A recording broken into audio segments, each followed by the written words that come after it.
इसी तरीके से मैंने देखिए ये जो गंगा रिवर का लिया, इसमें जो आपका ये लार्ज साइज़ का डीएनए ऊपर दिख रहा है जो कि बहुत ज़्यादा कट नहीं हुआ with the help of restriction enzyme. तो लार्ज साइज़ 21,000 या 22,200 कुछ बेस पेयर का है।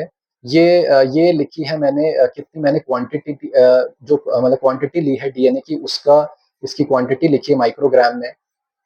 ये 21,000 बेस पेयर साइज़ का डीएनए है। ये कुछ 7,000 बेस पेयर साइज़ का डीएनए, 5,000 का, मेरे को 4,000 के आस-पास बेस पेयर डीएनए चाहिए था, इसको मैंने आइसोलेट कर लिया। देखिए ये वाला जो इसके सामने आया ये आइसोलेशन है।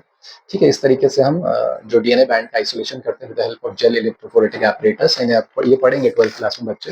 और इसमें अगार का यूज़ किया जाता है, अगार, अग्रोस पाउडर अगार, जो कि आप किसी रेड एल्गी लाइक जिलेडियम और ग्रासिलेरिया से एक्सट्रैक्ट करते हैं, ठीक है?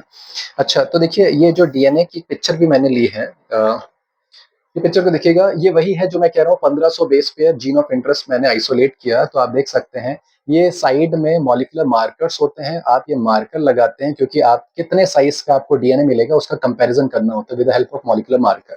तो मॉलिक्यूलर मार्कर में जो ऊपर साइज का डीएनए है ये बड़े साइज का डीएनए होगा, नीचे छोटे साइज के डीएनए होते हैं। जिस साइज के डीएनए के सामने बैंड आता है, आपको जीन ऑफ इंटरेस्ट जितने बेस पेयर का चाहिए उसको निकाल लिया, है ना? तो देखिए ये भी एक पिक्चर आपको दिख रही है, डीएनए जितने साइज का मिला है मुझे गंगा रिवर वाटर सैंपल से, है ना, ये वाला। और एक और डीएनए बैंक का सैंपल है उसी T4 बैक्टीरियोफेज का, ये देख सकते हैं आप, है ना? ये भी मैंने जेल इलेक्ट्रोफोरेटिस पे लगाया है और इस तरीके से बैंड आपको मिल जाते हैं, ठीक है ना? ये तो कहने का मतलब है कि बैक्टीरियोफेज, अब क्या है कि बैक्टीरियोफेज पे रिसर्च बहुत सारी जगह चलती हैं, अलग-अलग जगह। ये तो मेरी छोटा-सा बहुत सारे सालों से काम पड़ा हुआ था, तो मैं कर रहा था उस पे। तो देखिए मैंने कुछ पॉइंट भी लिखे हैं यहाँ पे, जैसे मैंने डीएनए एक्सट्रैक्ट किया, उसको प्यूरिफाई किया। जनरली आपके एनसीईआरटी में नहीं लिखा रहता है कि purification with the help of polyethylene glycol. एक मेथड होता है, वैसे तो वेरियस मेथड है इसको प्यूरिफाई करने के, एक्सट्रैक्ट करने के लिए, बट एक केमिकल है पॉलीइथाइलिन ग्लाइकॉल, इसको पेग कहते हैं, पीईजी, पेग।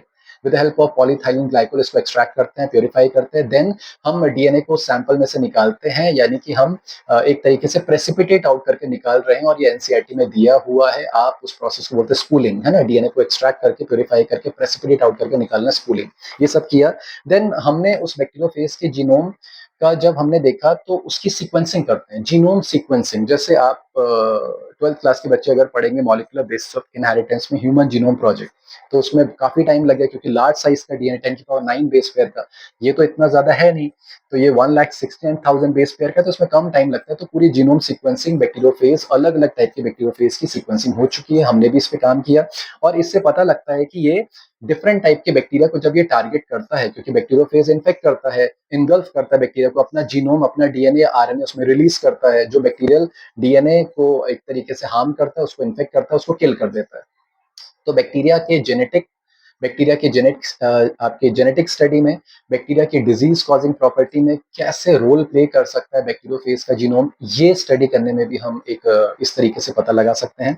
दूसरा, मैंने कहा दुनिया भर में आजकल एंटीबायोटिक का पूरी मार्केट हो चुकी है दुनिया भर में, और एंटीबायोटिक तरह तरह की कंपनीज बना रही है, लेकिन आपको पता होगा कि बहुत सारी एंटीबायोटिक जब हम खाते हैं तो आपकी बॉडी के जो बैक्टीरिया है उसके अगेंस्ट में रेजिस्टिविटी दिखाती है, रेजिस्टेंस पावर, इसको बोलते हैं एंटीबायोटिक रेजिस्टेंस।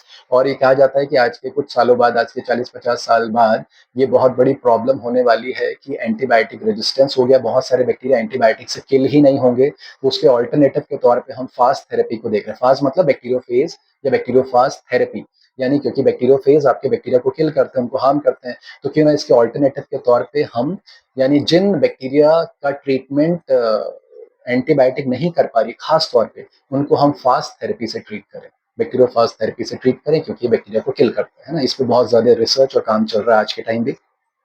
इसके अलावा मैंने लिखा है कि बैक्टीरियोफेज सॉइल में भी मिलते हैं, वाटर में भी हैं, आपके बैक्टीरिया को इनगल्फ करते हैं, टारगेट करते हैं। तो ये तरह तरह के बायो कंट्रोल एजेंट के तौर पे भी आप यूज कर सकते हैं, यानी एग्रीकल्चर प्रोसेस में तरह तरह के बैक्टीरिया को किल करने के लिए, उनको, उनकी ग्रोथ को चेक करने के लिए आप बैक्टीरियोफाज का इस्तेमाल कर सकते हैं as a bio control agent. इसके अलावा बहुत सारे फूड प्रोसेसिंग इंडस्ट्री में इसका यूज किया जा रहा है। जैसे प्रोसेस फूड आप करते हैं, वो बैक्टीरियल कंटामिनेशन की वजह से खराब हो जाते हैं, तो उस जगह हम फास्ट ट्रीटमेंट यूज करें जिससे बैक्टीरियल कंटामिनेशन खत्म हो जाए, और आपका जो प्रोसेस फूड है, फूड प्रोसेसिंग इंडस्ट्री है, उसमें भी एक तरीके से एप्लीकेशन हम ला पाए बैक्टीरियोफेज का। इसके अलावा बायोटेक मेडिकल साइंसेस में तो तमाम एप्लीकेशन है, लाइक जेनेटिक इंजीनियरिंग प्रोसेस में हम ये सारा यूज़ करते हैं, वो सब आप पढ़ेंगे शायद 12th वाले बच्चे। इसके अलावा एक बहुत बेहतरीन मेथड है, हम जीन ट्रांसफ़र के लिए भी बैक्टीरियोफेज का इस्तेमाल कर रहे हैं, क्यों? क्योंकि आपने एक प्रोसेस का नाम पढ़ा है ट्रांसडक्शन। ट्रांसडक्शन की डेफिनिशन क्या होती है? Transfer of genetic material from one bacterium to another bacterium with the help of a virus named bacteriophage. तो हम जीन ट्रांसफर के केस में भी अ, बहुत ज़्यादा एप्लीकेशन यूज़ किया जा रहा है बैक्टीरियोफेज का। तो ये जो बहुत टाइम से रह गया था मेरा काम, उस पे मैं काम कर रहा हूँ अभी, और ये सारी चीज़ें हैं, और बहुत अच्छे-अच्छे सैंपल मेरे को मिले हैं। ख़ास तौर पे मैं गंगा रिवर से तो एश्योर था कि वहाँ मुझे मिल जाएगा, बट एक जो क्लिनिकल सैंपल से मुझे वायरल जीनोम एक्सट्रैक्ट किया या करवाया मैंने किसी और लैबोरेटरी से, मैं उस पे वर्क कर रहा हूँ। तो ये बड़ा अच्छा एक रिज़ल्ट आया है, और ये जो बैंड आए हैं, काफ़ी इम्प्रेसिव है। ठीक है ना? चलिए फिर, okay, thank you so much.